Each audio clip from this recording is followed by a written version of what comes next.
This is the Fox 5 News Block. We're following efforts in El Salvador to get a man deported by mistake returned to the U.S. This while new reports saying emails making the rounds urging immigrants to self-deport. And jury selection continues at this hour in day 2 of the retrial of Harvey Weinstein. And so far, it's been slow going when it comes to picking a jury. Good afternoon. Thanks for being with us. I'm Steve Lacey. Welcome to the News Block. Those stories in a moment. But first, let's take a live look outside right now. It is chilly out there and windy. Yet again, April drags on. Nick, when's it going to stop? Yeah, Crazy. It's more like taking a step back into March. And it is a windy, chilly afternoon. A lot of clouds. Kind of what we expected today, Steve. And we're only in the upper 40s now for the city. Mid-40s there to the Hudson Valley by Poughkeepsie. Low 50s near the coast. And again, the wind. Sustained speeds 15 to 25 out of the west-northwest. But we're gusting 35 to near 40 miles per hour.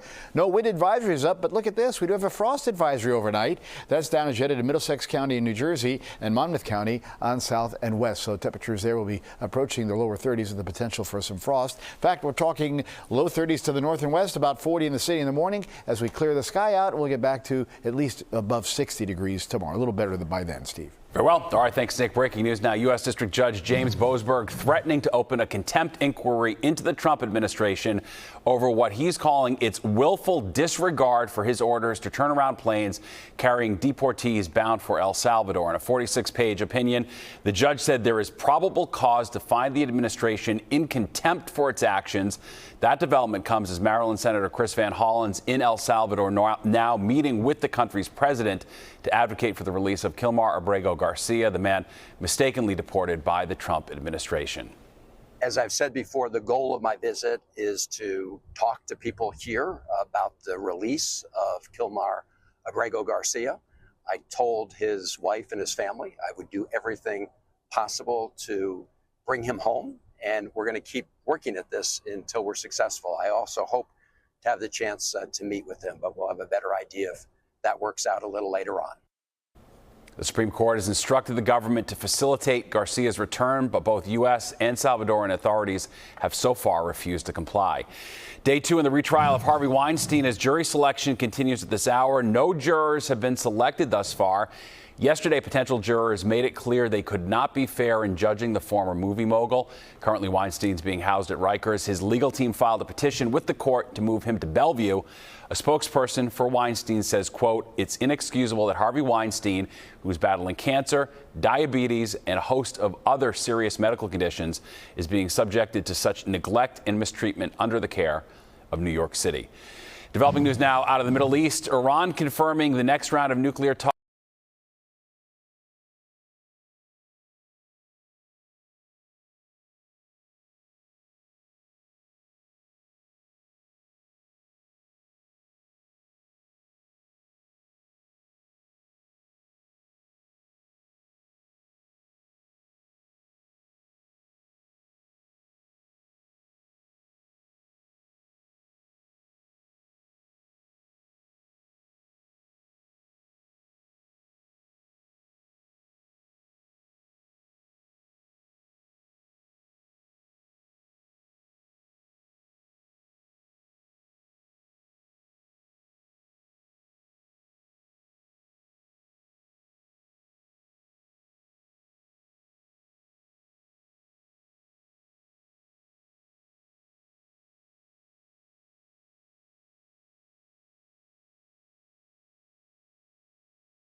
show, Mr. Squishy.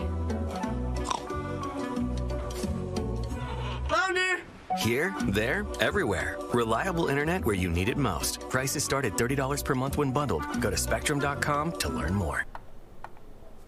Welcome back. Buying a car, new or used, can be stressful. As with any big purchase, arming yourself with as much info as possible heading into the negotiation is critical. Our guest today, Zach Shefska, helps empower car buyers through his online platform, caredge.com, to make sure everyone gets as much car for their buck as possible. Zach, thanks so much for being with us today.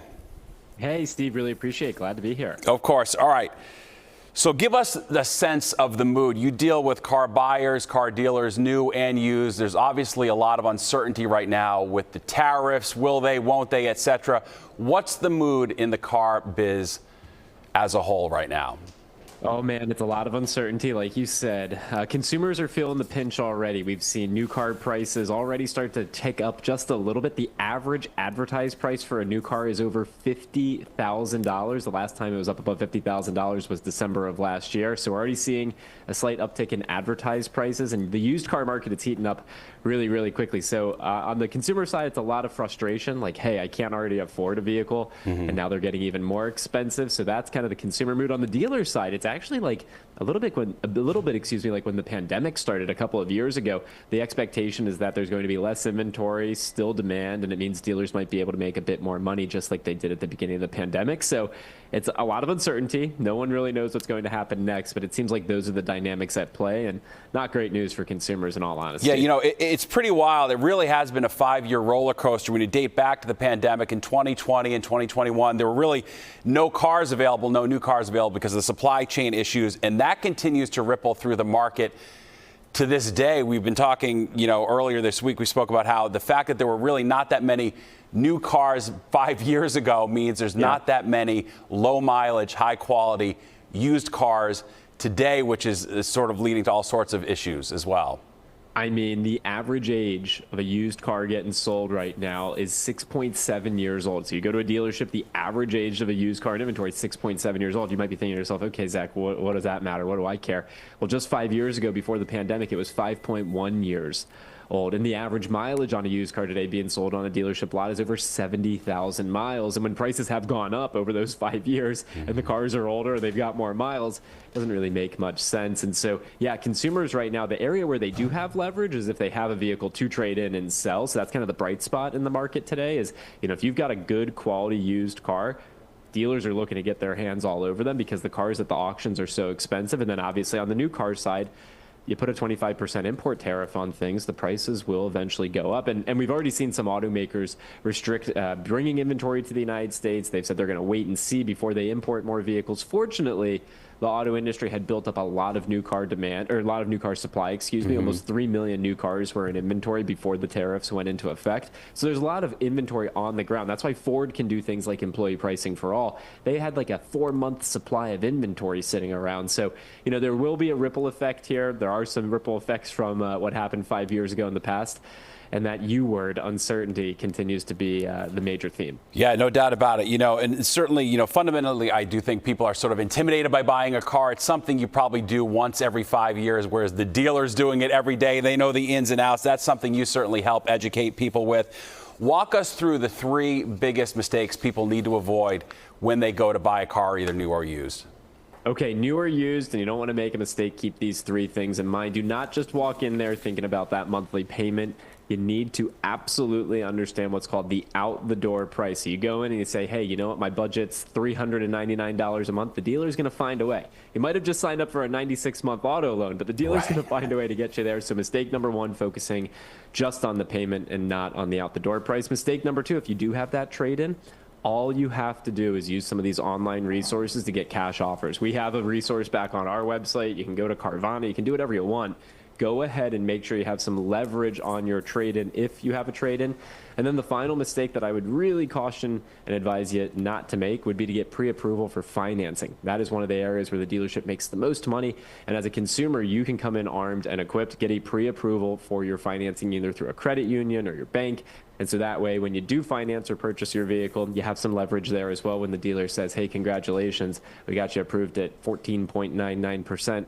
you can say, oh, okay, I'll just go with my credit union that has me at 7.99 instead. Those three things, you do those three things, you're an awfully long way towards getting a good deal. Makes sense to me, yeah. Arm yourself with info at all times, which we can help do with CarEdge.com. Zach Shefska, thanks so much for joining us. We appreciate it. Appreciate you. All right, well, the city's crackdown on illegally obscured license plates begins today. The rules aim to prevent drivers from covering up their plates to evade traffic laws and tolls. The rules do have one common theme. Any obstruction to a license plate, whether it's dirt, rust, plastic coverings, or any other material that makes the plate unreadable, is prohibited. The NYC Transportation Department announcing those new rules back in January. All right, let's take one last look outside. Nick, you said it. It feels more like March today. I think people are sort of coming to the end of their rope with these cool temps. I know, right? We're just waiting for spring to really finally explode around here. We're going to see a nice increase in temperature, Steve, over the next couple of days, and some pretty decent weather along with that. So a bit of cloud cover still out there now. You can sort of see that. But if you go off to the west here, you can see the clearing trend is definitely found. So we'll be seeing that clearing trend come in overnight. Watch that here on our Futurecast. Still going to be a bit breezy, though, and a little chilly. 30s for most areas, and upper 30s, about 40 in the city. Tomorrow, beautiful day, sunny, still a bit breezy, but we'll see temperatures respond back to just above 60. And, oh, here comes this warm front. That's moving along. We'll bring some clouds with it on Friday, but that's also going to allow temperatures to warm up even more. Again, 40 in the city tonight as we clear it out. Again, some areas of frost in parts of the area away from town, of course, so keep that in mind as temperatures in those colder spots dip to the low 30s. Sunny, breezy at times tomorrow. 61, average high 62. So, we're back in the ball game. A lot of clouds come in Friday, 64. Look at Saturday, 79. Clouds give way to sun. And on Sunday, not bad. Again, Easter Sunday should be on that similar. The next day over, 73 on Sunday. Monday, 63. Showers may come in Monday night into Tuesday morning, and then we'll be drying out in time for Wednesday. Steve? Nice. You bumped up the weekend temps. We will take that for sure after this, no doubt. All right. Thanks, Nick. That does it for your news block right now. I'm Steve Lacey. Thanks for joining us. Tune in to the 5 o'clock news on Fox 5 and right here on Fox Local all day for the news as it develops. We'll see you back here tomorrow.